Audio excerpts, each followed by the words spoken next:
I'm very proud of myself for having made it through those moments. I didn't know that was like my body physically telling me something's wrong. She's a singer, actress, activist. Global superstar. Please welcome Becky G. When you start in a career as young as I did, it's very much so like put your head down, get it done, get it done, get it done, get it done. And then you like blink and then you're like, oh snap, I'm 26. Before we jump into this episode, I'd like to invite you to join this community to hear more interviews that will help you become happier, healthier, and more healed. All I want you to do is click on the subscribe button. I love your support. It's incredible to see all your comments, and we're just getting started. I can't wait to go on this journey with you. Thank you so much for subscribing. It means the world to me. The best-selling author and host. The #1 health and wellness podcast. On Purpose with Jay Shetty. Everything we all do is wanting to feel connected, right? Yeah. Whether we're crying or whether we're laughing or whether we're reaching out for help or we're reaching out to help, like all of it almost seems to be a cry for connection. We're all wanting to feel that. And you've talked a lot about this concept of the 200%, Yes. which is what this new album's based on, your roots. And I love that idea. Can you explain it? Because it's the first time I'd heard about it in that way. And I really, really appreciate it. Yeah, of course. Well, okay, so I'm Mexican American. I was born and raised here in LA. And it's interesting to me how I always it was always like the 50-50, you're half this, half that.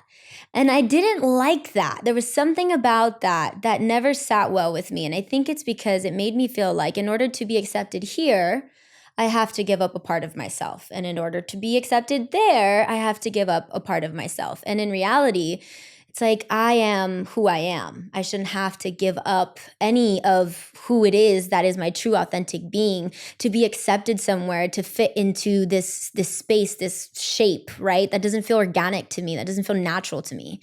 And it was in little micro experiences, like even hanging around my cousins who were from Mexico and them telling me I was American.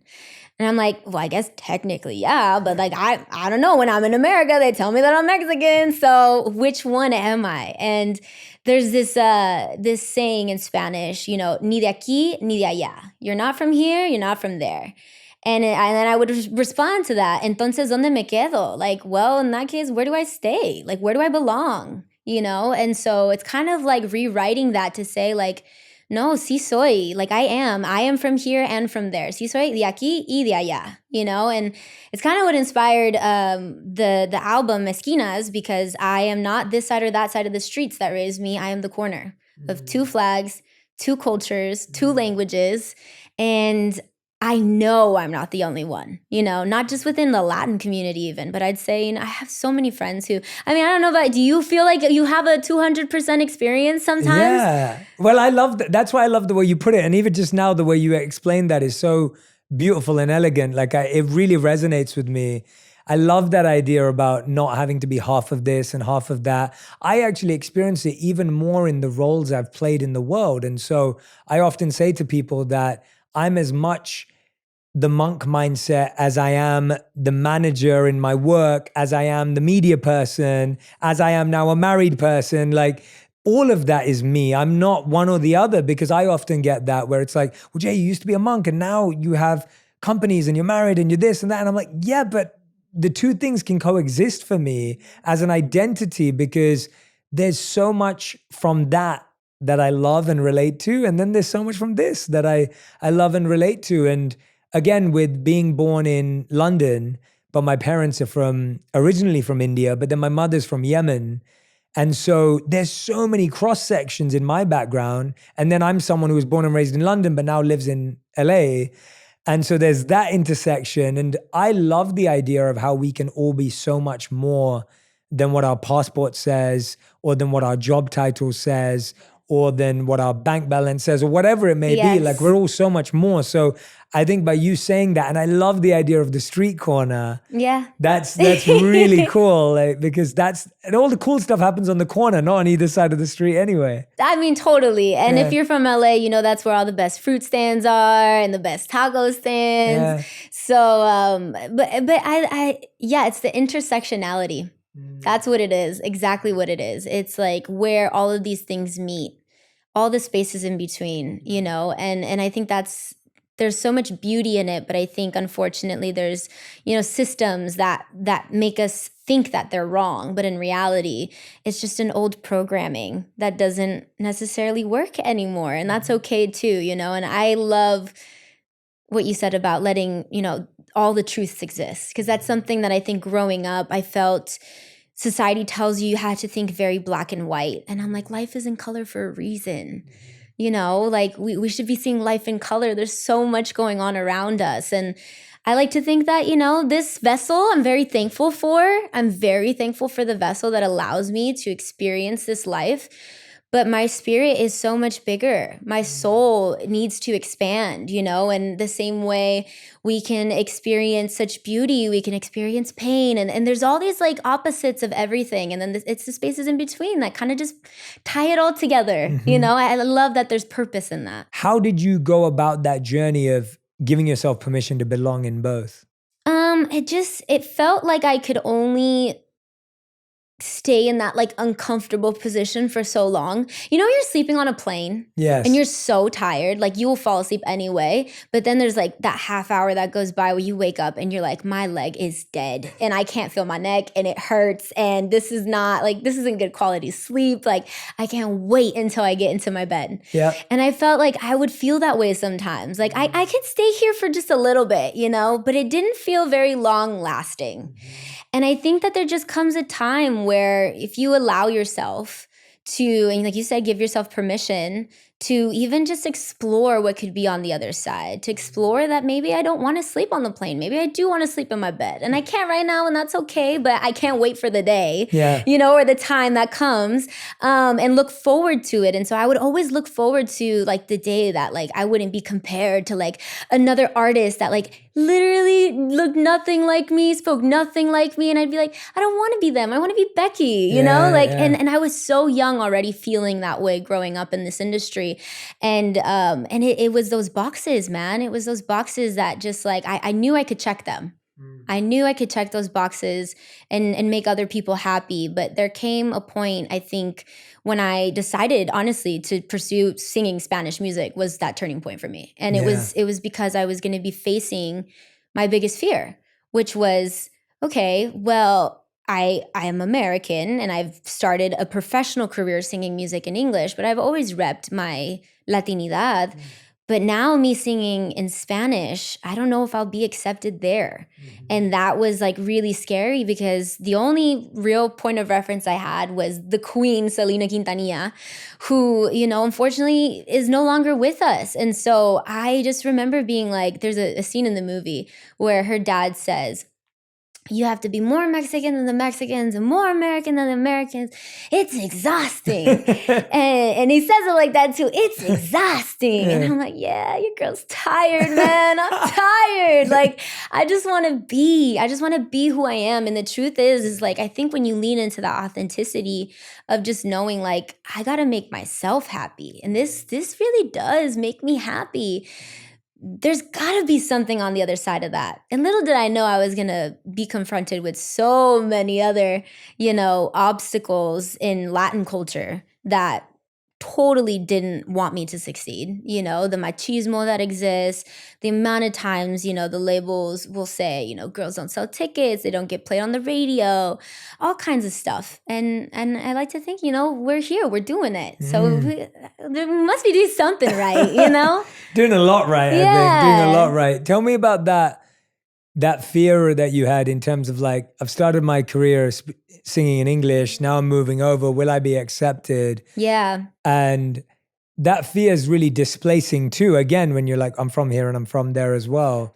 What was it inside of you that pushed you to say, I'm going to do this anyway? Like, what was it that gave you the courage and strength? Because I can imagine there's so many people who are listening and watching right now who are thinking, I don't want to do that because I don't want to be seen that way, or I don't want to do that because someone's going to put me in a box, or someone's going to push me back. Like, we all have these doubts in our own ways. What was it that helped you overcome that doubt? I think remembering what someone like Selena did for me and understanding that like somebody's got to do it. Like, and not like So now I have to. It really came from a place of truly desiring and wanting to do that for myself, because I know I deserved that space.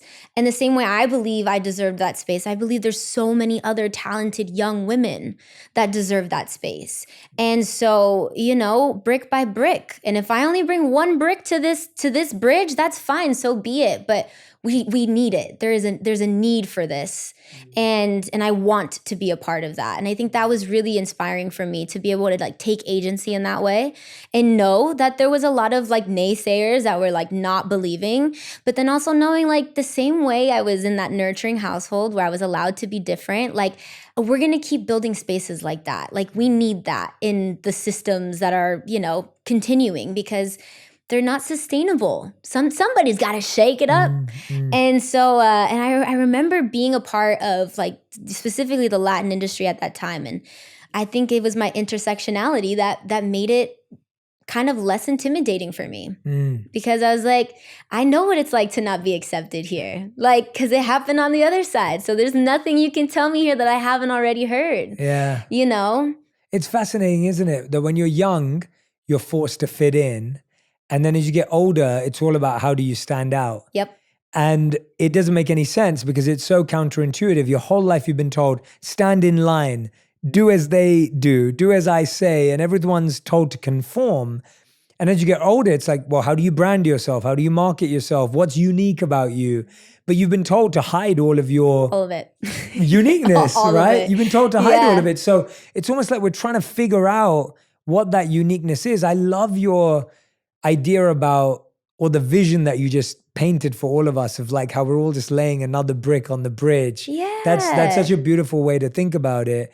And I wonder how instrumental your grandfather was in this whole journey for you. Yes. I know that this album is inspired, dedicated to, and you sadly lost him a few years ago. But tell us a bit about why family's been so important to you, but particularly him. And I can see you taking it in. For those who are not watching, you can... deep breath. Yeah, big deep breaths from Becky. Yeah, no, I think it's because, to understand that we come from something so much bigger than us is so powerful. Sometimes overwhelming, I think, for a lot of us mixed ethnicity kids, because, we're not just walking into a room with our dreams. We're walking into a room with our dreams and then the dreams of the generations before. Not just into a room with our own sacrifices, but the sacrifices of those before. All of the stuff that, can feel very heavy sometimes. But then those two truths can exist at the same time that I really hear so strongly in the back of my subconscious, which is that it can be really heavy, but such an honor. And there's a power in that to come from people who have had to make something out of nothing. And if they did, you can too. My grandfather, Miguel Gomez, que descansa en paz, he is one of the greatest men I think I've ever gotten to know in this life. And I feel this way about all my grandparents. To have had all four of my grandparents so present in my life and to be a part of the village that raised me, it's such an honor to me. And when he passed away, and him being, my first grandparent that I lose, just that thing that I hold on to is that although, again, his vessel may no longer be with me, that guidance, that honor that it is to carry that superpower with me is just, it's so incredibly motivating and so inspirational. And I think there's a lot there that when I look back at it, he was really a big part as to why I started pursuing this. Because a lot of my grandparents, they didn't finish their educations. They all started working very, very young. And that was the social norm in Mexico. In Mexico, that was part of what it was. You don't finish school. You work to help your family. Obviously, we live in America and there's such a thing as child labor laws. So it wasn't the same thing for me. But the concept of being 9 years old and working to provide for my family and going out in the streets and hustling, it didn't feel like a absolute no to me. It felt like, well, if they did it, I can do it too, And to see everything that my grandparents have built. My grandmother talks about all the day. She says, ay, gracias a Dios por mi pueblito. Her little village. She's so thankful to God for her little village that she created, with my grandpa. And it's just y'all really did that. And we're all just this ever-growing tree of branches and of those roots, And so yeah, he's with me every day. I feel it. That's beautiful. Yeah. Yeah. And you can kind of see that energy coming through you right Thank now as well. you. It's like, it's evident that he has a place in your heart that's really deep and special. And it must be so powerful to be able to use that to give back and to connect with people. So, yeah. Definitely. Yeah. And I think it's like, it's their humanness, you know, it's seeing their old age. Like even seeing like they once could and now they can't physically, but we can, you know? So like, how do we carry that on? It's just, it's so beautiful and so empowering. And so just knowing that even when we're no longer here, like things stay. Like there's an energy there that stays. There's something so meaningful and so purposeful to our every word and interaction shared. It's just like you want to live a life that is of substance, Yes, you know? yes. Like I don't want to just lollygag and just, you know, I mean, maybe every now and then, don't get me wrong. But no, I mean it in the way of just like, even in the simplest of things, just like living in gratitude. Becky, you grew up in the public eye and you know, you've grown up in the public eye too. And it's the idea of like Growing up. Growing up, yeah, growing up, yeah. up. Growing up in the public eye. What would you say have been the pros of that? Like what really great lessons have you kind of taken on? And what have been some of the challenges that you're still trying to figure out, that you still feel you struggle with sometimes? Yeah, I think it's interesting. I don't think I saw many of the cons to it as a kid because I was just like, wow, like this is so cool, a space to just be and be yourself. And then you don't really realize how you're exposing yourself like beyond what the average person like usually gets exposed to. And it's not just like the support, it's also the opposite of what support is, right? People having a thought and a say or an intention that isn't always positive against everything that you do. And it wasn't until you were like a teenager and you're getting made fun of for the way you dress or what your teeth look like or having acne or whatever. And you're like, wow, you're really wearing these things. Like you're really wearing it. And then, you know, on top of that, you're dealing with, I mean, for me, I was dealing with, you know, the pressures to provide for my family. So like I'm really showing up as my best self because there's too much riding on the line. It's not just me, it's everybody who's walking in the room with me. So when you are kind of put in this place where you feel almost attacked sometimes, or you know, you feel let down, you don't feel as supported as you thought you would. You start to question like, oh, is this a safe space? Is this what it's supposed to, is this what I signed up for? Because that's what everybody's telling me. This is what you signed up for. This is what you signed up for. And it's like, as I've continued to grow up in this space, I think the biggest like lesson for me is just like, maybe I'm not supposed to be liked by everybody. Maybe that's not the goal. You know, maybe I'm not supposed to be for everyone. Maybe I can be a little bit more sacred with my energy.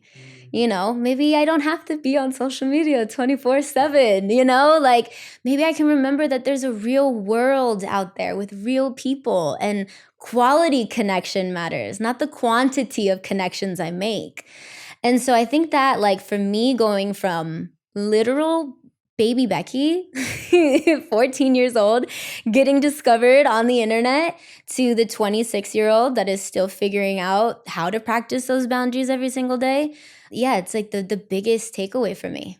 Yeah, and that realization that we're not for everyone is really difficult to swallow, because I feel like our whole life we've been trained to kind of be people who make everyone around us happy. We've been trained to be that way, conditioned. Like we make people smile, or you were the peacemaker in your family, or you were the change maker in your family, or you were the person who kind of, you know, communicated individually and mediated with your family. Like we've all played roles, and most of those roles revolve around us being liked or doing things to be liked.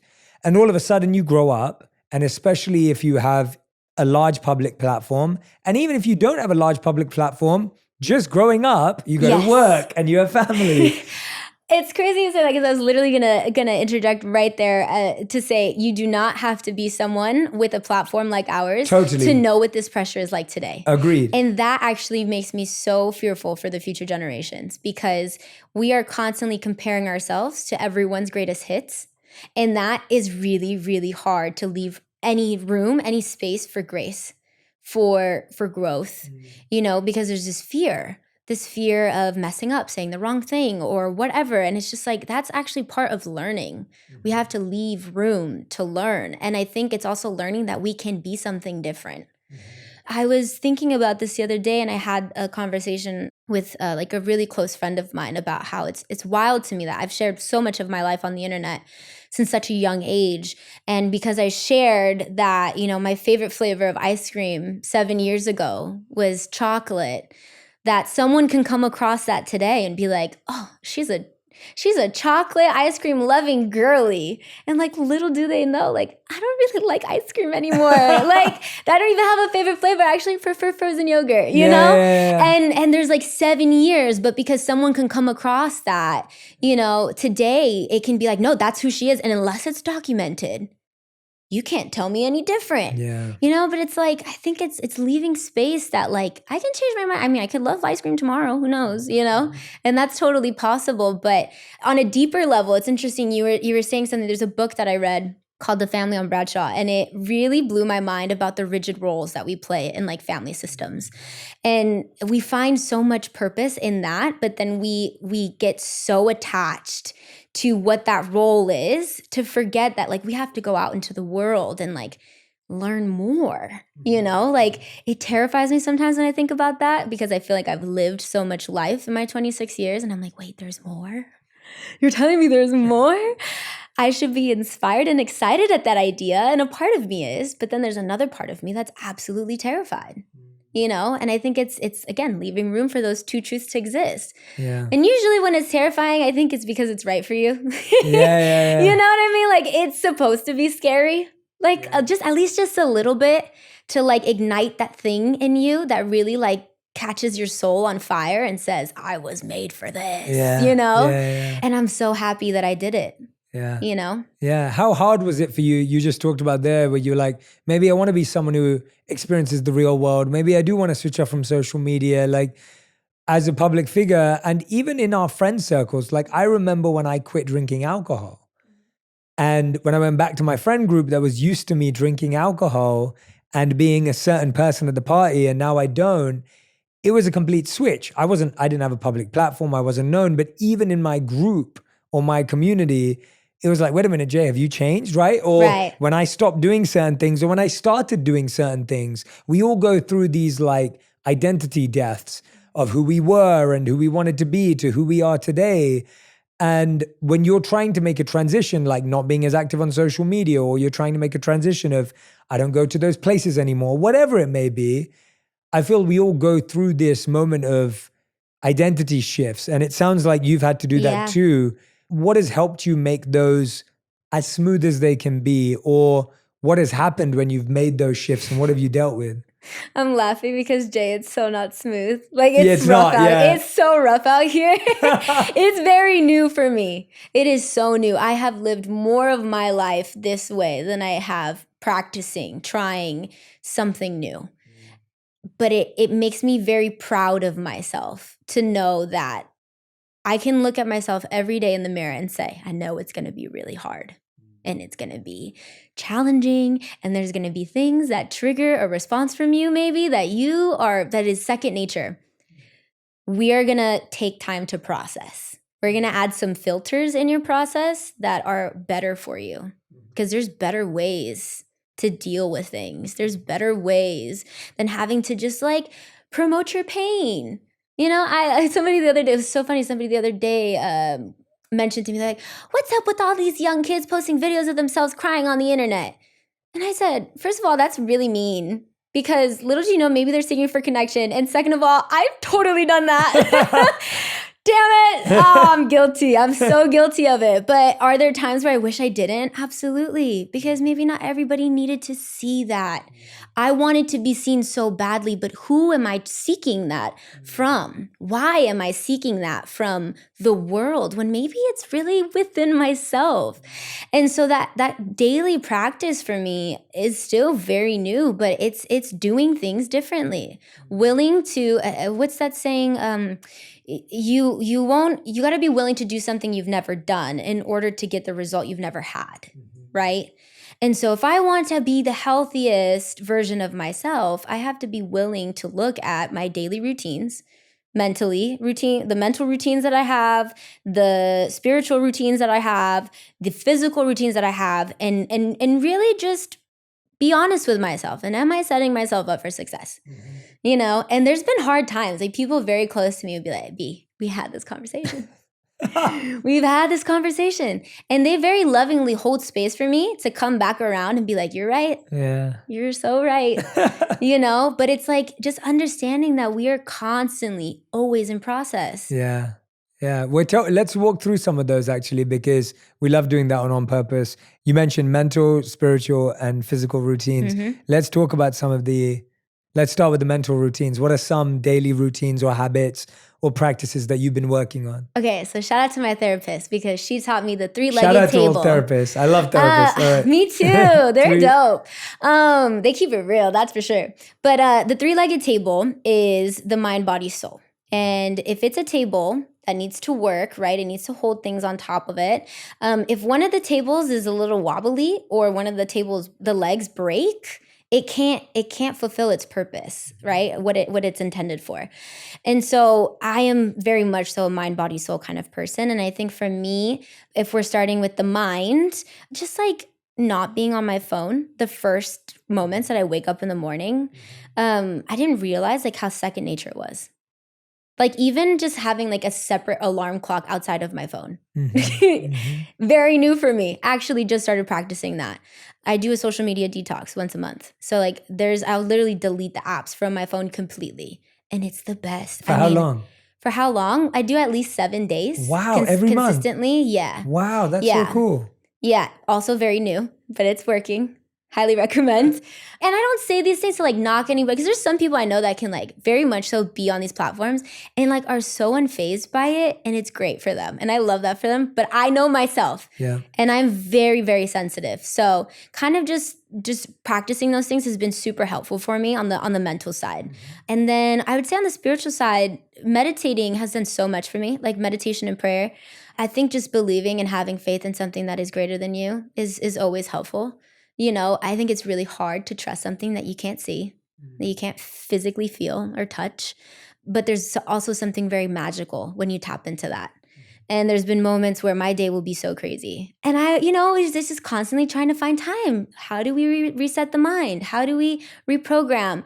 And I just think to myself, even after 10 minutes of meditation, there's another version of me on the other side of that will be so much better, so much capable. What part of me can't give myself 10 minutes today? So like that spiritual like tap in and like recentering for me is special sauce. And what type of meditation is that for you? What practice? Guided meditation still for me, because we've got a lot of thoughts these days, and it's hard to silence them. But it's sometimes twice a day. I try to do it twice a day, definitely in the morning or sometimes when I'm in the sauna, like post-workout, to kind of just really be in my body. And then at night. And I also do, do you know Wim Hof? Yeah, of course. I love Breathwork? Wim. Yeah. Love it. We've had Wim on the show. Oh my God. Yeah. Another person I would like absolutely geek out to meet. But honestly, that whole routine for me, even like before shows, just really relaxes the nervous system. On that breath hold, there's like a spiritual feeling that I have. And sometimes I'll play like frequency during, and it just like, there's moments where I'm like, oh my God, I'm totally coming out of my body right now. And this is so nice. Wow. Yeah. And what about prayer? You mentioned prayer there. Yes, yeah, prayer is super important. It's funny, I grew up in a very religious household. I'm very Mexican in that sense. My grandmothers are very Catholic, and I'm much more spiritual than religious, I'd say. But I think seeing them in their dedication, seeing them in their practice was like very inspiring to me when I was younger. And also the communal aspect of it too. Like getting to pray with my grandmothers growing up is something very sacred to me. And I just think that, when I pray and I surrender, like let go and let God is like, I literally have it tattooed, because it's important to know that you can't control everything. You just can't. You can control what you do, how you react to what's going on around you, but you can't actually control everything that's happening around you. And I struggle with that on a daily basis. Well said. Yeah, I Yeah. think, no, those are beautiful routines. That's mental and spiritual. What about physical? There's not a version of me before this I'd say age that would say I love being in the gym. I Yeah. love working out. So much to the point where I'm like, maybe I should prioritize sleep a little bit more than the gym. But good sleep, good diet, gym. Like feeling strong physically and knowing that I'm taking care of my body. Again, like the vessel needs to be safe and it needs to be protected and provided for. And so I try my absolute best. But even in that sense, it's like, not that my indulgent self takes over, but like enjoying the little things in life, like the balance, like I love food. So the balance of that is like, you go burn it off in the gym, girl, and you'll be just fine. I love that. No, and it's so beautiful that you're thinking about your life as those three legs to the table or the stool in your life, because it is so interesting to me about how as soon as you take your eye off of one of them, how much harder everything else becomes. And Oh, yet yeah. when those three things are good, like you said, they can carry the weight. Even if it's getting really, really heavy, Yeah. you still have a fighting chance almost. And I guess the thing that I found that has really helped me in that regard as well is making sure that I'm not trying to solve all three at the same time. It's almost like one at a time. Like I remember I always had my spiritual practice and then I added my mental practice and then I added my physical practice. And for me, that order worked really well. Whereas when you're trying to solve all three at the same time, then two, it's almost like saying if you're putting a table together using your analogy, you can't put all three legs on at the same time. It just doesn't work that way. You got to put one in properly, then the other one, and then the other one. I want to go back to something you said earlier. You talked about the need for quality connections instead of quantity connections. What is Becky G's definition of a quality connection? How do you view a Oof. quality connection? I think it's when I feel safe in a room to be my true authentic self. And there's ways that my body used to tell me that like this isn't authentic. Like there's something about this that doesn't feel right. And I would stay in the room because you're scared of how that might come off. Or again, the people-pleasing tendencies totally start to come through, right? I'm a performer by nature at this point because I've been doing this for longer than I've ever not been doing it. But I think it was just really understanding, man, like it feels really good when I can just show up and be me. And when I'm trying to be my authentic self, sometimes there's a little fumbling that happens, or just sometimes it flows. Like right now, this feels like a quality connection. It's just flowing. I'm not really thinking about what could be said or what could be felt and how that might come off. And that feels to me, again, sign from the universe, and it really affirms that I'm exactly where I'm supposed to be. And so when I have those feelings that feel very affirmed in a moment, that is quality connection. And it might be with a stranger. There's been times where I'll be at the airport sometimes just killing time because I'm totally like my grandparents. I don't want to be late for a flight or something. And I'm just talking to like the person behind the bar and just like, how's your day today? And I walk away like, oh my God, Johnny was so sweet. I want to go to his mom's pizza shop. Like next time I'm in the city, I'm coming. Because there's like a true connection that's being made. And I think what we celebrate today is like followers, like how many followers you have, how many numbers you have streaming this. And it's like that I think is amazing when you're thinking from a business aspect. But even then, truly, like people want to support something that is real. I want to support something that is real, whether it be in my friendships, whether it be with my family, with my team, with my fans. And so, I'd say that's what it is. It's like that authenticity. I could feel it. Yeah. And it's really interesting, right? You said that we almost all have a inner compass or an inner dial that tells us whether something feels authentic and aligned or it doesn't. But we tend to ignore it sometimes because of our people-pleasing tendencies or whatever it may have been.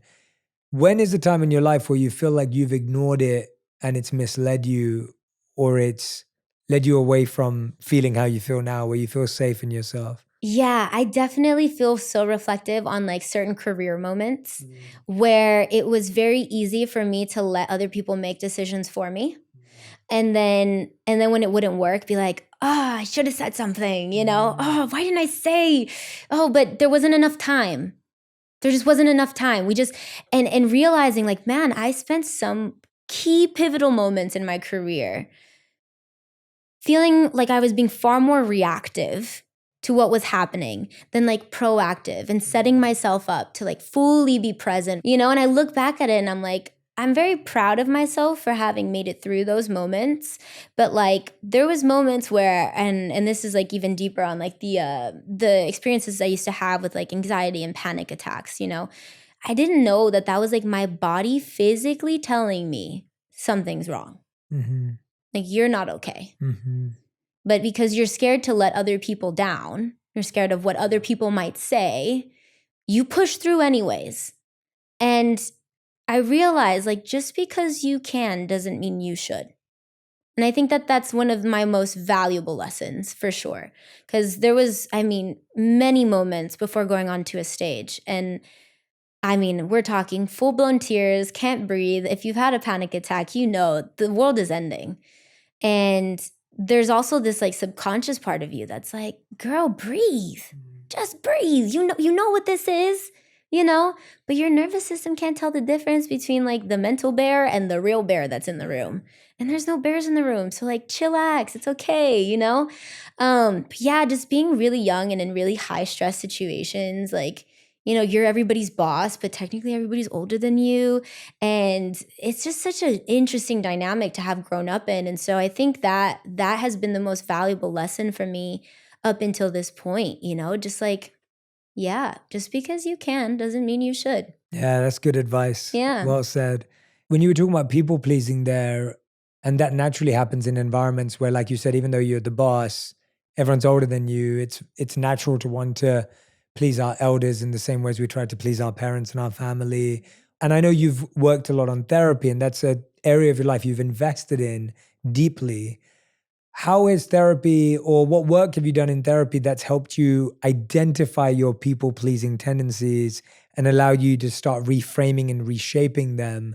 Because I think so many of us often work so hard at pleasing people that we end up displeasing and disconnecting from ourselves. And we don't realize that in the attempt to make someone else happy, we're making ourselves more unhappy and miserable.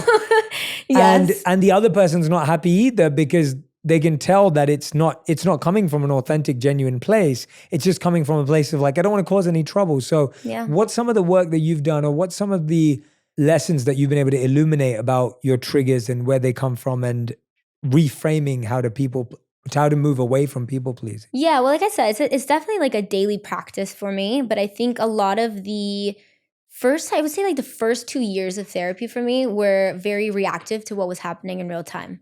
I wasn't really comfortable with the idea of shining a spotlight on what the root cause of anything was, you know? It was very ambiguous in the sense of like, it's gotta be this, because this happened. And so going back to like the reactiveness of the first 2 years for me is funny because there was a lot of small fires that I had to put out in that moment. It was a very high stress time in my career, in my personal life when I had first started therapy. But I think when I really surrendered to the fact that this goes so much deeper than just what's happening around me, but it's like how I exist in all of it. Like that is when I was like, oh yeah, this goes a lot deeper. And a lot of it is, you know, childhood stuff. And when I think about, you know, big part of my childhood was also shared in an industry that, you know, my parents were very, very young. They knew nothing about it, like quite literally. And even then I like to think I came out kind of okay, but you know, like they couldn't really protect me from much when it came to that stuff. And then the fact that they were young parents when they got married and had children, like they were babies raising babies. Mm-hmm. And so there was a lot of things I had to like learn for myself and teach for myself. And so I think having a lot more empathy for myself was like a big step in therapy, because it was hard for me to accept the fact that I went without things. Like, what do you mean? But we tried our best.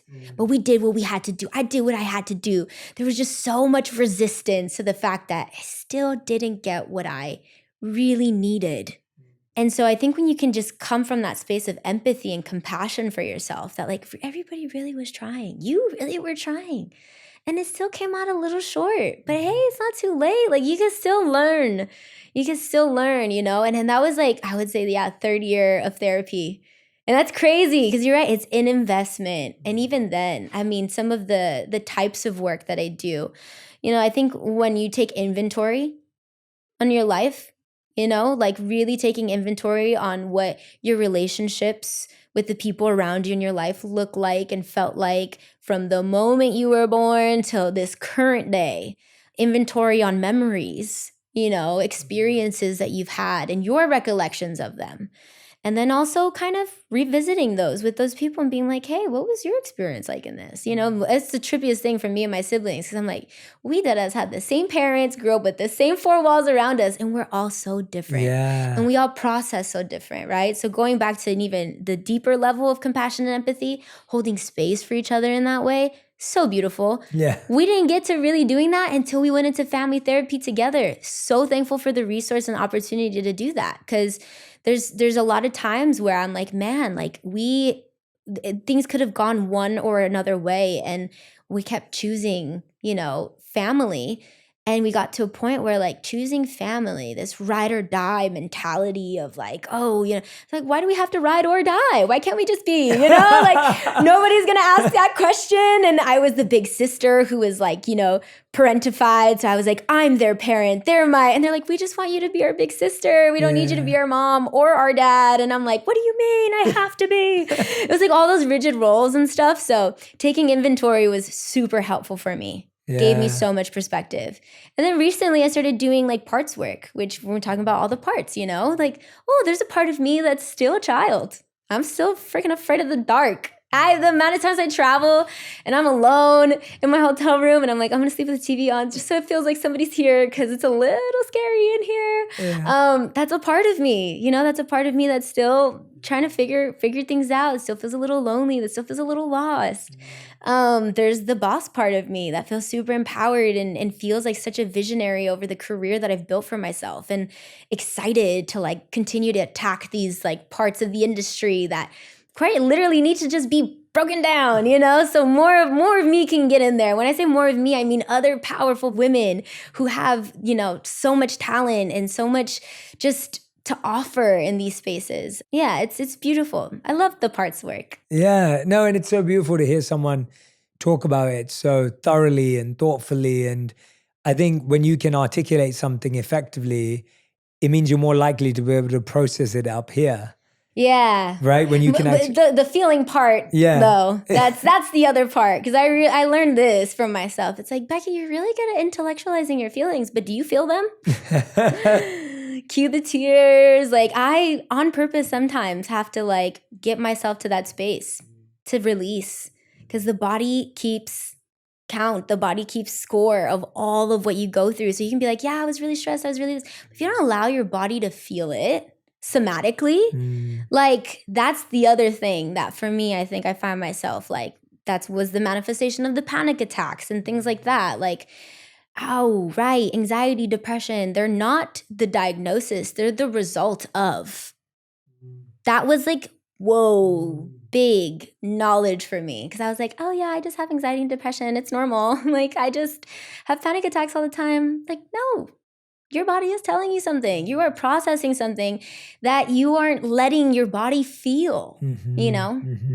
It's again a hard reality because allowing yourself to feel it again it almost goes back to that giving permission, like just giving ourselves permission to feel, giving ourselves permission to process something, giving ourselves permission to allow for this paradox to exist. When was the last time you cried? This morning. Yeah? Yeah, that's why I'm not crying right now.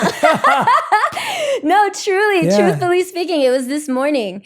It's such a stressful time, you know, and it's a time where I feel like in my career, it's funny to me how I'm like, I can walk off a stage and feel like, oh, I want to do that all over again. And then leading up to a performance, I'm like, why do I do this to myself? This is torturous.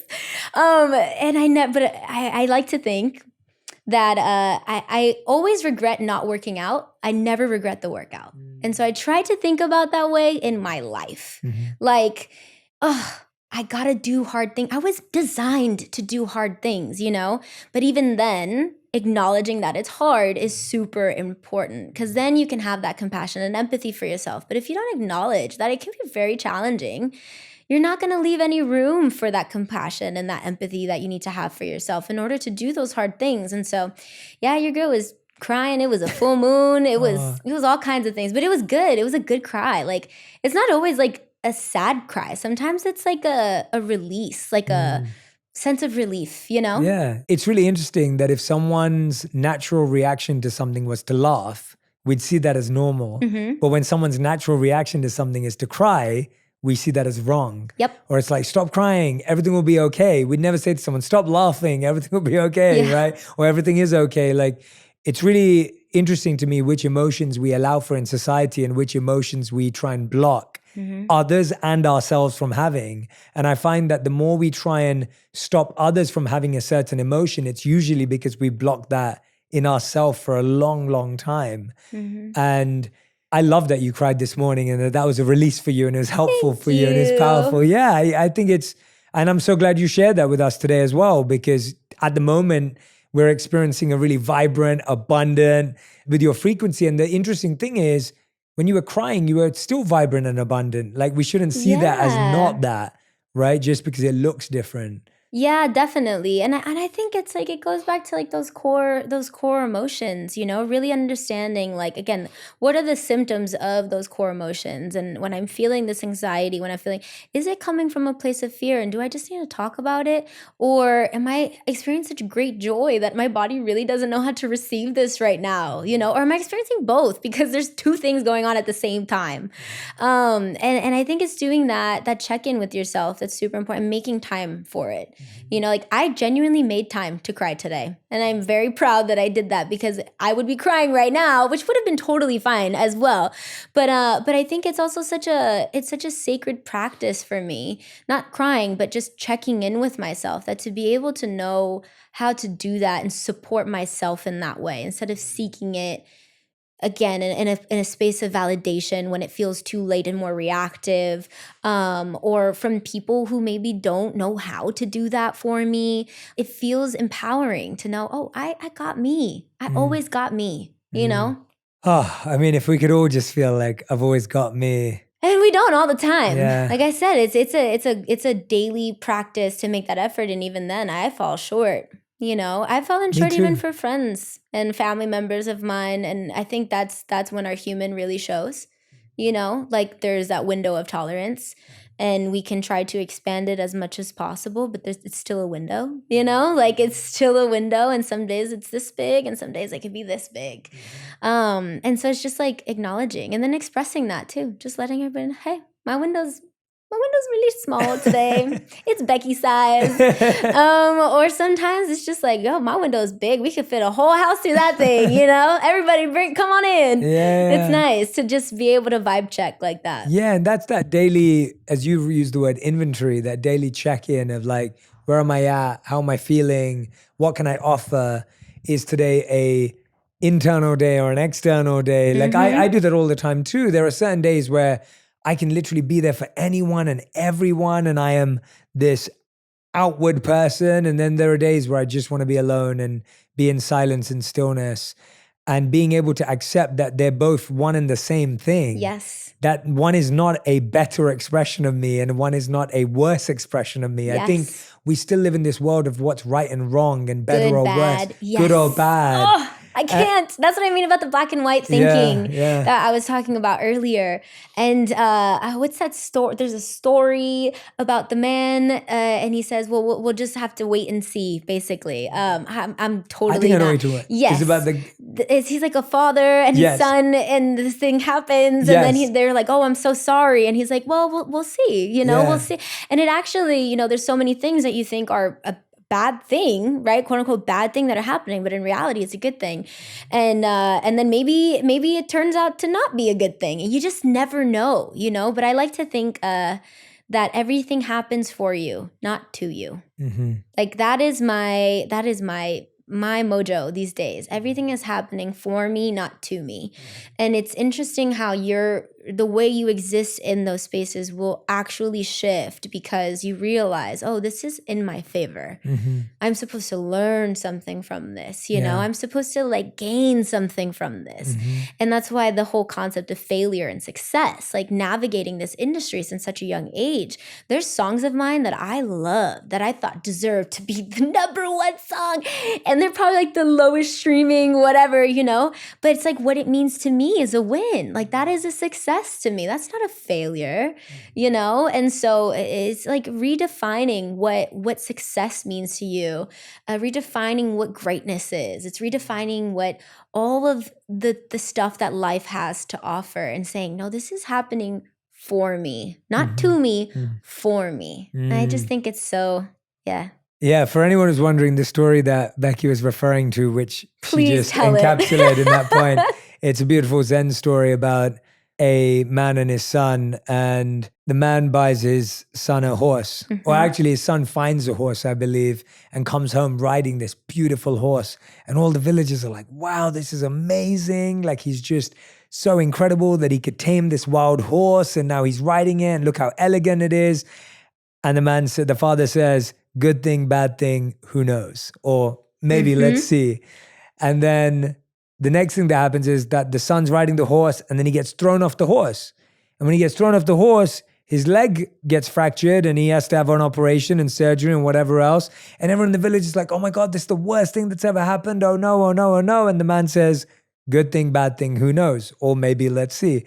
And then after that, they come and recruit everyone in the village to join the army because they've got to defend themselves. But this guy can't go. And everyone's like, you're so lucky your son's not going because his leg's broken.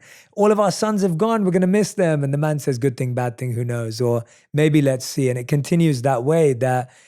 It's really hard in the moment to live that way because when it feels like, because our mind has been trained in that good and bad, when something bad is happening, it feels like nothing good can come from it. And the interesting thing is when something good happens, we're also equally convinced nothing bad can come from this. And the truth is those two moments can switch so quickly. And I've been at the intersection of both of them in my life. And I've just found that not seeing things as good or bad, but seeing them as just learning and lessons and healing and growth. And what you just said, which is that it's all about what's happening for us. If we can just live in that way, it's better than the dichotomy of good and bad, positive and negative. Oh, Jay Shetty, ladies and gentlemen. I mean, you definitely told the story better than I did. No, I'm just filling in the gaps. No, but I really appreciate you going into that much detail because I think that is, I wish that for the future generations to really know that there is no such thing as good or bad. There's just you. Just doing what you can do for yourself, whatever that looks like, you know, and unfortunately, I think what happens for a lot of youth that grows up in, you know, communities like the ones I grew up in, it's like, we're doing a lot of things that we were never taught. You know, like we're doing a lot of things that we were never taught. And so there's a lot of like self-doubt that creeps in. There's a lot of shame that creeps in. There's a lot of, oh, you know, do I trust myself or do I just stay where I'm comfortable? And it's just like, nah, just do the best that you can. Whatever that looks like, just do the best that you can. You know, and I feel proud that there's moments in my life that I can look back at and say, wow, I really showed up for myself, you know, in the best way I knew how to. Maybe would look a little different today, but even then, like very proud nonetheless. And so, yeah, I hope that for the future generations, that they leave room for themselves to know that good thing, bad thing, I don't know, guess we'll see, you know? Yeah. And you know, what's really interesting, Becky, I went on tour for the first time this year. How with my was it? book. It was what you just Hard. It was hard and grueling and exhausting. And at the same time, the most fulfilling, beautiful, powerful thing we did. I think it was around just under 40 cities across the world. And it was insane as an experience. And I'm so grateful I did it, but I couldn't do anything else but that for the time that I was out. I think overall we did that in like 80 days, all of that. And it was a lot of travel and everything else. But I was obviously touring for my book, 8 Rules of Love. And it was really interesting to me because there were there were lots of moments. So the difference about, for those of you who came to my show, you already know, but it wasn't a speech or a lecture. It was literally like a social experiment where I would take people up from the audience. People would be in uncomfortable situations. There'd be humor. There were moments where people were sharing their story with the entire, thousands of people in the room. It was really moving. And there was one area where we really focused a lot on, and it was this idea of how the biggest space we lose ourselves is often in romantic relationships. And romantic relationships tend to be the relationships where we invest the most of us and often find that we leave feeling the most broken or hurt or whatever it may have been. And I wanted to ask you, like, how have you looked at healing through romantic relationships that you've had? We've talked a lot about platonic, friendship, family, and life, but romantic relationships tend to affect us deeper. I don't know if you agree with that or feel that way, but yeah, I mean, I'm a sucker for love. I love love. So am I. And So I'm I so get excited it. to talk about this with you Yeah. because I know you are. And I think for me, it's because it doesn't get any closer to your heart than that. This is the type of experience that isn't that's actually chosen. You're not born into. You're not placed into. This is a space of choice. I enjoy this person. I enjoy the time that's spent with this person, and I think that there's so much to be revealed in a dynamic like that about yourself. And you don't realize it because sometimes you're so focused on the other person on the other side that when you realize, like, oh, this is actually about me too. It's as close to your heart as it gets. And I think my healing in that is the deepest it's gotten of how do I exist in these spaces? The self-accountability part, the self-reflective part of like what part of me shows up in these spaces. And going to the parts work and stuff that I've done in therapy, it's just like, yeah, it's powerful. I think it's as powerful as it could ever get. Because it's the most revealing of your weaknesses. Of your weaknesses, and your vulnerabilities and all of that stuff. And also maybe not your weaknesses, but also your strengths. It can show you like just how strong you are, how giving you can be to someone, finding parts of yourself that you didn't know existed. I think it's a very inspiring space to be in. I was talking about this with a friend, but funny enough, is somebody who also works in the industry, and she goes, "Oh, amiga, I used to be told all the time that I'm so unlucky in love, and I beg to differ. I've been so lucky in love." And I'm like, it's that change of mindset of knowing that like everything is happening for us, not to us. And I think that when I think of my journey of healing and relationships, some of my earliest relationships and how I existed in them, and then the ones that I've had in like my teenage years, young adult years, and how they evolve and how you change so much. What have you turned to that you'd encourage other people to turn to find that strength within themselves and that connection with themselves when it almost feels like the foundations are broken, like those three legs are just destroyed almost? Yeah. Well, are the three legs actually destroyed? I think it's like, again, it's an opportunity to reflect inward.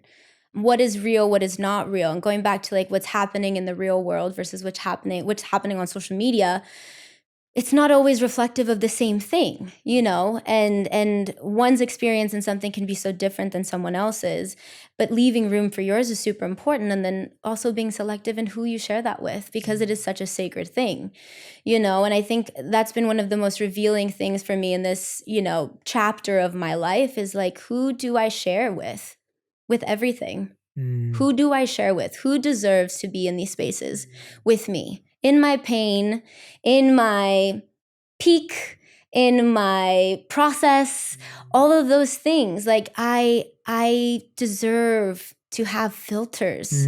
I deserve to hold space. I deserve to just be and not have to explain.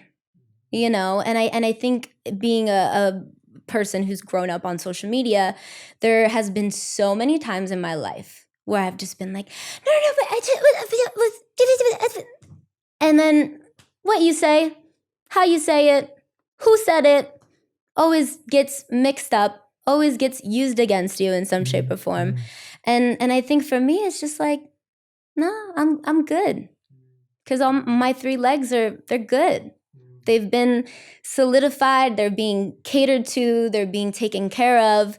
And so my table is standing, and I'm proud of that. Yeah. I'm very proud of that. To me, it's really powerful what you just said now around the idea of we get so lost in a conversation that's happening outside of us that isn't actually reality.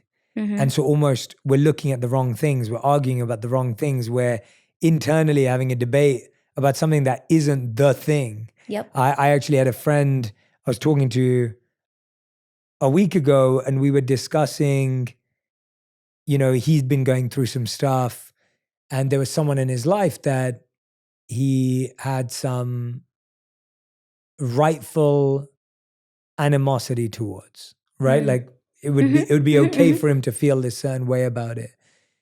And I was asking him what was the big win and what was the ego win. And I was asking him, like, what is really the win in this situation? And he was saying the win in this situation is that my family member can move on from what they've been going through. And I said, what's the ego win? And the ego win was that person's life is ruined, right? The other person that they were mad at. Yeah. And it was really interesting, like just looking at it from that perspective of like, it's natural to have the ego win become strong in a situation. But then when you look at the bigger picture and you zoom out, you're like, oh, actually, now when I make sense of this, that actually is irrelevant to what I really care about. Does that make any sense? Yeah, 100%. And so I think to me, I'm always reflecting on that. Like, what's my ego win in this scenario? And what's the bigger win in this scenario? And that only comes when you take a step back and what you said, you look at the reality and you look at the filter that you just talked about. To me, that's the biggest one. And I love how you said it wasn't just about the pains, it was the peaks. It was the peaks That's too. so well said. Like, who's the first person you want to call when you win? And who's the first person you call when you want to lose? Yeah. And there's a filter to that. There's a filter to that on what the qualifications of someone, anyone, in any way that comes into your space. And I think it's so crazy. Everything goes back to my childhood of just being like, giving. When do you take?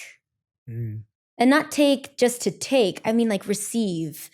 Like that to me is like the thing to really be just thoughtful about. And so those filters are, again, constantly being reevaluated for me. And that's why I say growing up. I'm not grown up. I'm growing up. And I'm sure, the same way I felt such a strong sense of self at 16. And I look back at her and I'm like, you better give me some of that, girlfriend. I don't know what that was or what you was on, but you were locked in, but also not aware of what was really out there in the world. And so you go out in the world and you see what's out there and you're learning and you're adapting and you're taking all these things in and things start to feel a little different. Your surroundings, your circumstances, they all shift. And then, that this is how I feel at 26. Who's to say I'm not going to feel any different when I'm 36, and then 46 and so on. And so I think just like leaving room again for that, like that humanness and that being in process and the filters, like not the filters we see on social media, but the real filters that matter. We can't just be drinking any water. You can't just drink any. You can get really sick by drinking just any water, But if you just drink only purified water, you're not getting the minerals that you need. You're not getting, so you can't be too guarded. Yeah. Because then that's a very lonely space to live in, to have these walls that no one could ever get through. But if you have no walls, you have no boundaries, no anything, and everyone and anyone can come in whenever they want to. I don't think that's a way to live life either. So I like to think of the house that I was born into had no roof sometimes, maybe some of the doors were a little funky. There's no locks on the doors and the windows are a little broken. But there comes a time where you grow up and you can say, oh, I don't have to live in this house anymore. I can go build a new house. I can build my own house where the windows, I can open and close them as I want to, shut the blinds or let in the light. There's locks on my doors. I can let people in and share in my space and share a meal with them, and even if they'd like to move into my house because I choose for them to be in that house, beautiful. But also there's locks on my door, so not just anybody can come into my house. You know, knowing that I've provided a roof over my head, that if it rains, we're good. We're fine. You know, it can come crashing down and I will be safe. And I think that's beautiful. Like, we're all building our own houses that look very different than the houses we grew up in. That is so powerful. Becky G, the dust off his shoulder. That was like, Thank you. No, that was so powerful. Like, I love that analogy. It's so true. There are some people you only meet in restaurants. There are some people who make it to the porch of the front door. There are some people who make it inside to the living room. There are some people who you'll cook a meal for. Some people just order in for. And there's some people who not everyone's allowed into your private spaces, your bedroom, you know, like, I think for people to know that they can set how intimate they want to be with different people. Yeah. And that there isn't a policy that exists outside of that. It's something you have to set for yourself is such an important thing to remind people, because I think people feel forced through stages. They feel uncomfortable through the different steps. And for you, I mean, you just referred to the home. I was wondering, I think was it when you were 9 years old that the home you grew up in? Yeah, burned down? it didn't burn down. So the economy at the time it was a very scary time. There was a recession happening. And I just think that, you know, at the time, my parents were so young. They had no idea. They were first-time homeowners, no idea really what type of mortgage they had gotten, you know, committed to. And you hope for the best, but not necessarily prepared for the worst, you know? And so it's one of those things where thank God for our families that we had, like this family support that we had, because we lost everything. We lost our home. I went from having like my first own bedroom. Like most of my life I shared, up until that point, I'd shared a bedroom with my siblings, all three of them. And so I remember this house that we were living in. It was the first year I had ever had my own room, and I was so excited. I was like, this is what Lizzie McGuire has. This is what, like, all the girls on Disney Channel, they get to put posters up on their wall, and they get to, like, you know, rhinestone their closets and whatever. And I just remember, like, being so excited about moving into that house. And then when we lost it, just feeling like, oh, well, that didn't last for very long. I think, like, subconsciously that started something in my mind that felt like, oh, when you have good things, they go away. Nothing lasts forever, so don't hold on to it too tight. And I'm thankful for, like, the flexibility that gave me in life, but it also makes me very sad for my younger self that really believed that everything good that happened to me came with a really hard price to pay. You know, so, like, if you have good things, you gotta be ready for something that, you know, for the shoe to drop. And so we moved into my grandparents' converted garage in Inglewood, where I was born, and it was a garage, I would say the size of the studio, actually. And it was all 6 of us, my mom, my dad, my 2 brothers, and my sister. And there was bunk beds. I slept on the bottom bunk with my sister and my brothers up top, and my parents on the futon bed that, you know, they would make a couch during the day so we'd have a little bit more room. And we had a pop-up table from IKEA that I would do my homework on and eat my cereal. That was the knockoff brand of Cocoa Puffs, not the real one. All to fast forward to the day that I decided, you know, I want to do this. I was obsessed with, which is really funny to me. I mentioned Lizzie McGuire, blonde, white girl. I mentioned I was obsessed with Shirley Temple, young, blonde, white girl. I was obsessed with Dakota Fanning, blonde, white girl. I don't know what it was, but it was something about how young they were and how, like, empowered they were. And they were doing these, like, very adult things, you know? They were the heroes of the stories that they were doing and acting. And I remember thinking, like, oh, I want to do that. Like, I want to. And shout out to the internet. I go on Google and I look up, like, what do you need to do? Or who represents Dakota Fanning and all these things? Like, how do you become an actress? And my first agency that I signed with at 9 years old was Osbrink Agency. Shout out to my first agents. And at the time, they were representing Dakota Fanning. And I did not know what the heck a monologue was. I didn't know what headshots were. I didn't know any of that was. But I just knew I really wanted to learn. I really wanted to do this. And a huge shout out to my parents too, because again, they knew nothing about this. They had 3 other kids, you know, to take care of too.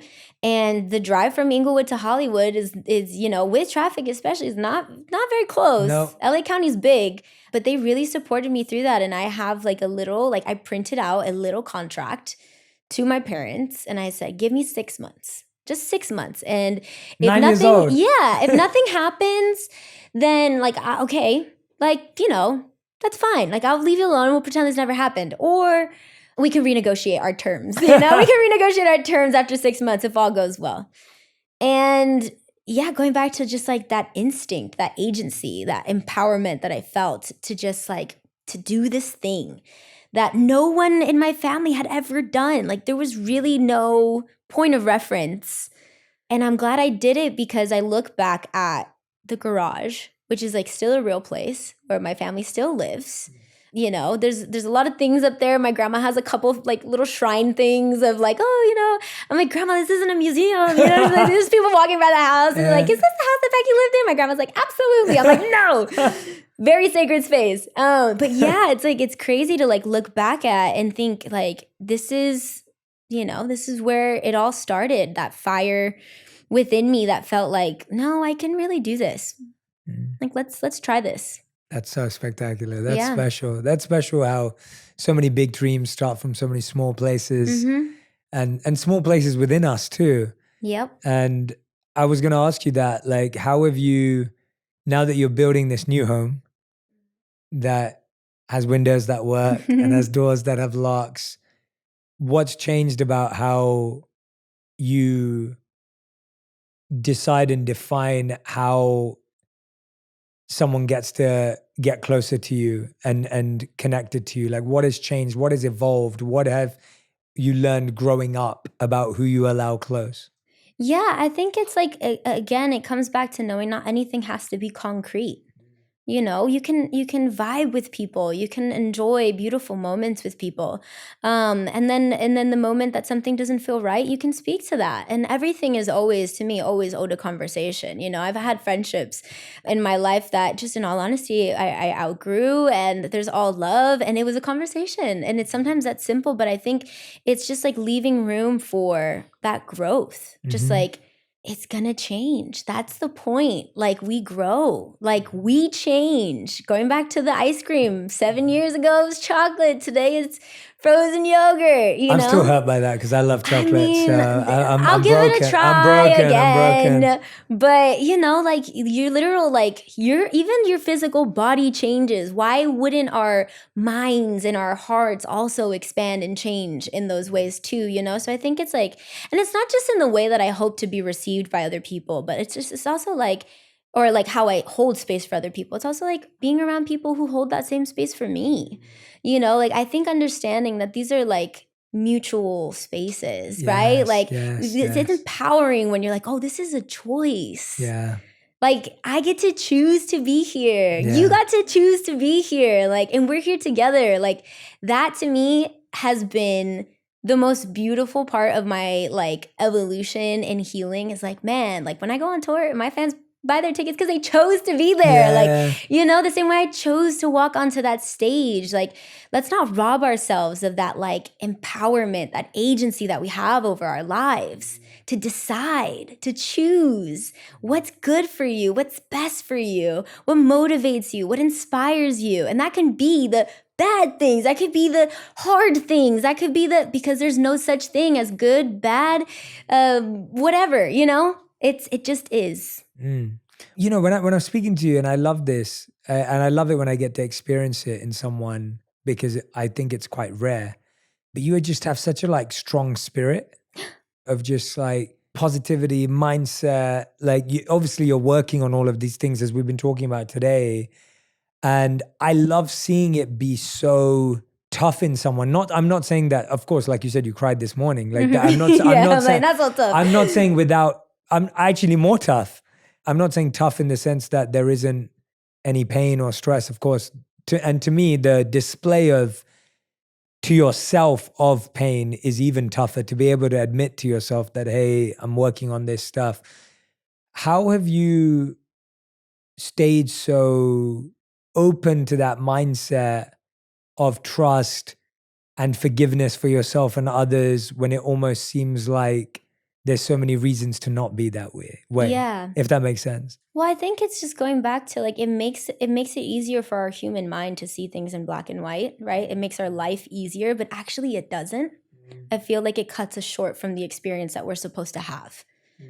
I believe in karmic energy. I believe that like we are here for a reason. You know, we're here on purpose. There's a purpose to our pain, to our happiness, to our greatest joys, to our anger. There's purpose to all of it. And so I think just like really allowing yourself to be open to it is where I think I find it. It's like it is that story of the father and his son. Like I don't think that there's these practices that have been around for like generations and generations and decades, you know, to think that like, yeah, it's just a bunch of hocus pocus. You know, like I just don't, I don't think so. Like, I think that's why I have a hard time trusting like the power of technology sometimes. That's a whole other conversation, but it's like, hasn't been around long enough for me to really understand what this is and what it's capable of. Great point, and the impacts that it has, like I said, on the future generations. Like it's intimidating. And I think, but you got to be open to it. Because if it cuts our processing time, you know, by half and our kids can learn more, that's great. But I believe in balance. I believe that we need balance as human beings. And I think that there's just so much more to this life than just being like, well, I don't like you. It's like, okay, well, maybe there's something in that person that you don't like that actually reflects something that you don't like about yourself. But you're not ready for that conversation. You know, some people just aren't, and that's totally fine. But I am that person. Like, I love it. I really do. Yeah. I could sense that. I could tell that, and it's fun to watch. I think it's really meaningful to see it in someone. You've talked about having guardian angels, and I wanted to ask you, when do you feel most connected to your guardian angels? I feel like my faith journey is very interesting because it was something that I was introduced to again at a very, very young age because I grew up in a very religious family. My mom was kind of the one to break that up for us, which I'm very thankful for because it allowed me the opportunity to kind of find it on my own instead of it be something that was forced. Because like my mom, I remember many times she'd tell me stories, you know, your grandma would just call us in. We'd be like playing outside, having the time of our lives. She's like, kids don't even play outside anymore, you know? But there we were like playing outside and my mom would make us come inside and pray the rosary. And we'd be like, again, come on, grandma, come on, mom, you know? Yeah. And what I loved is like, as a kid, I would have so many questions. Like I'd tell my mom, like, you know, sometimes when I was little, this is very funny. My grandma would sometimes be like, kind of insinuate like, oh, you know, people who don't go to church are like they're on the bad list, the naughty list, right? And so my mom would be like, you know how grandma is, you know, we're gonna go to Diosito's house, you know, which was like to go to church. We're gonna go to Diosito's house. I'm like, why doesn't Diosito come to our house? Like, why can't he come to our house? Like, what's this concept of us having to go to him? Why can't he come to us? Like, challenging these things all the time. That's and great. I just remember just thinking like, no, spirituality is a mutual connection with source, with greater source. And for me, my connection with God is just like, yeah, like he loves me regardless. There's times where I pray and I mean, some of the stuff that I share, I'm just like, you know what I mean? You know what I mean, you know? And I think that that's like, I love that for me, that I was able to discover that faith. And I feel so protected in some of the moments that are so simple.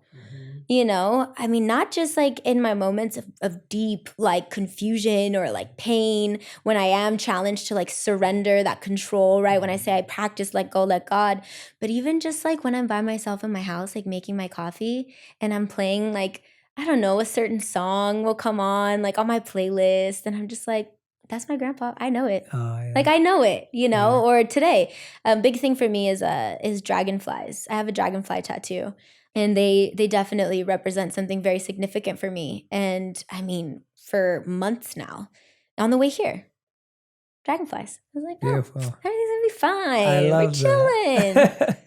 I love that. That's beautiful. And it's wonderful to have these notes and signs and, you know, moments that make us feel aligned. We all need them in some capacity. And I think we all look for them because we're all trying to feel connected to something higher and bigger and more powerful than ourselves, whatever it may be, whether it's in the world or whether it's beyond. And it's nice hearing about your spiritual journey and how it's evolved, because it is so personal. And there's a beautiful statement. I believe it was said by David Lynch.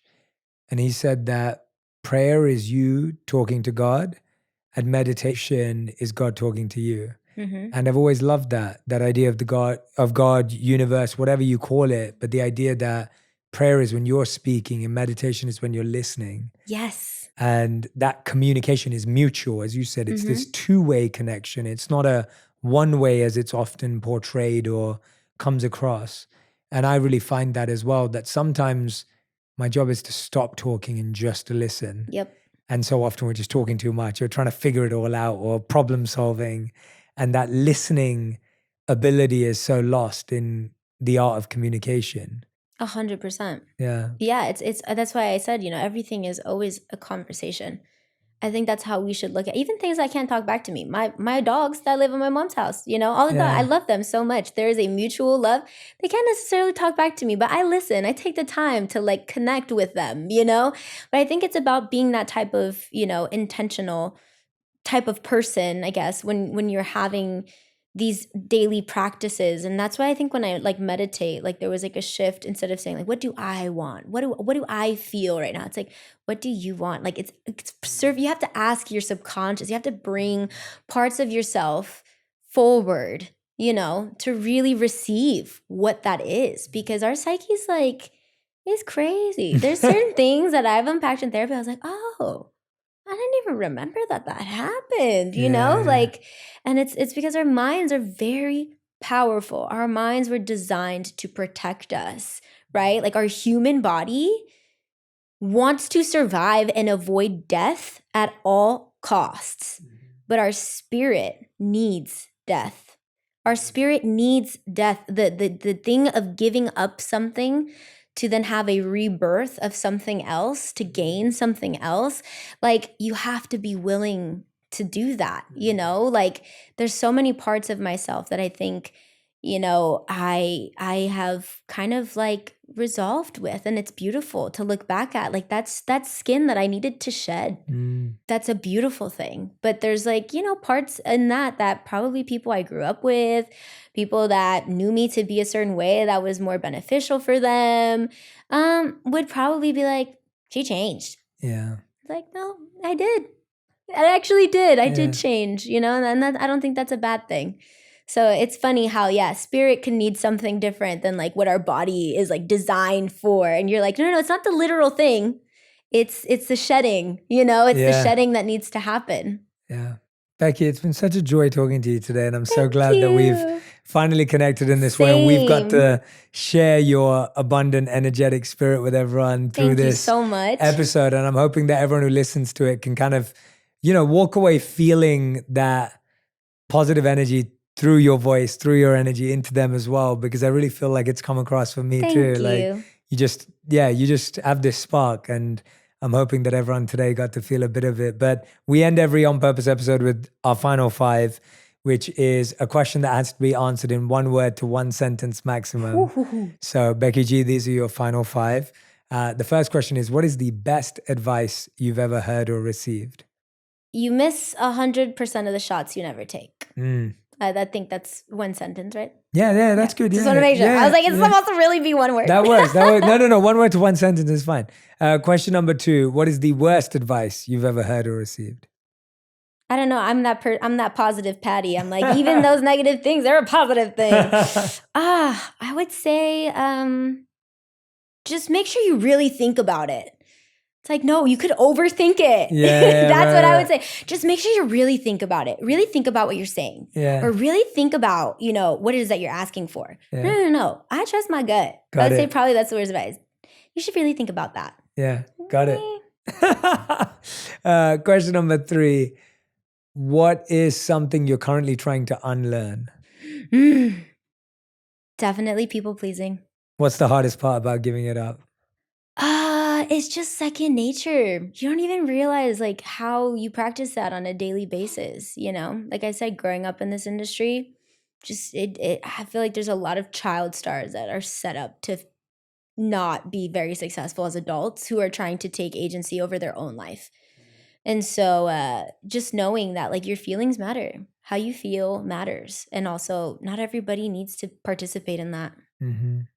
And that even if you spend your whole life trying to please everyone, chances are they'll still be upset with you for Yeah. something else. Yeah. And again, maybe it has more to do with them than it does you. So totally. Mm-hmm. Yeah. Great. All right. Question number 4. What's something that you used to value that isn't important anymore? I would say like the optics of what it is to like be in like the limelight. Like going back to like that thing that like, oh, everybody needs to like you and like, you know, you gotta feed the beast or whatever.